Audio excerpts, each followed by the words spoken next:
For rotation, your segmental contact point is going to be the posterior aspect of the TVP. You'll know you're in the right places because just behind the mastoid and just under the occiput there's this little notch in there. And that's going to be the position that you want to be in. How do you find this for the test? Just like we did, we're going to palpate the inferior pole of the mastoid, slightly tip inferior to find the lateral aspect of the TVP of the atlas. From here we're going to slide posteriorly to the posterior aspect of the TVP. As we said beforehand, one of the things we've got to watch out for is we have to, for the most part, we just can't take this contact and do our motion, because if we do, as we rotate the head, we tend to slide out laterally. And if you slide out laterally, sometimes what happens is you end up being in the posterior aspect of the SCM musculature. So to make sure that you lock onto this contact, not only am I palpate into that notch, but I'm going to slide my finger medially and then take tissue pull out laterally so I lock into that notch with tissue pull. That's going to ensure that I'm going to stay in that posterior aspect of that TVP. From here with both hands, I'm just going to cradle the head. To assess left rotation, I'm going to rotate Tara's head to the left, feeling for pretension to develop in my right side contact. Don't be surprised that you have to rotate the head 70 to 90 degrees before you feel the pretension, because that's generally where it occurs.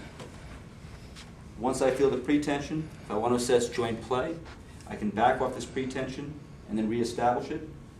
Normal joint play, I should feel the atlas translate or glide forward to the atlas below it, the axis below it. To assess end play, I bring the joint to pretension. Once I'm at pretension, the indifferent hands roll is done. It does nothing more than stabilize the head.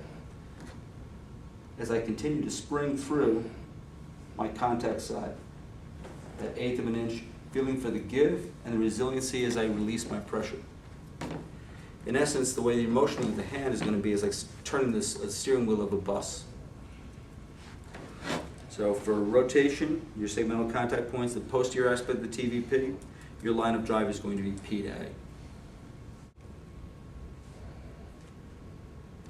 For rotation, your segmental contact point is the posterior aspect of the TVP. So initially we're going to establish that by coming off the mastoid inferiorly on the lateral aspect, then palpating posteriorly. Once again, where you want to be is just immediately posterior to the mastoid and just underneath the occiput. There's this little bit of a little notch that you're going to feel in there.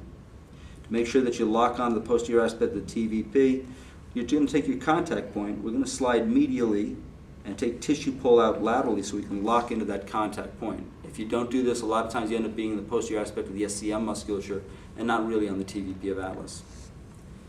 To make sure on the examination, remember, in the lower cervical spine, we had two segmental contact points we could use. We could use the articular pillar, or we could actually pull into the spinous process. The atlas has a posterior tubercle, and it's not enough of a leverage point and not enough of a definitive contact point to use. So the posterior aspect of the TVPs are really the only ones you have available for you. So from here, my indifferent hand, I'm going to basically cup the cranium. I'm going to compress the overlying musculature on that right-hand side. I'm going to rotate her head until I feel back pressure or pretension come into that right side contact. If I want to feel joint play, I can just back off a little bit and then come back into pretension, feeling for the atlas to translate or glide relative to the axis below. For end play, I bring her to pretension. The indifferent hand's done its role. It stabilizes the head, doesn't continue to rotate. Instead, I'm going to take my body, I'm going to lean into my contact hand, springing a little bit P to A, feeling the give and the recoil or lack thereof into the contact. So I'm pushing forward into that contact, P to A. If you want to assess the opposite motion, do I have to change positions? No. This time I would take my contact point would be my thumb on the segmental contact point of the posterior aspect of the left TVP. And then say for right rotation, I'd rotate her head to the right, looking for both pretension, and from there I can assess both joint play and also end play.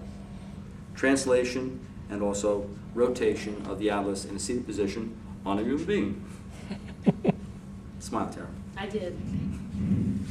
10 years from now, they're going to look at that and just shake their heads.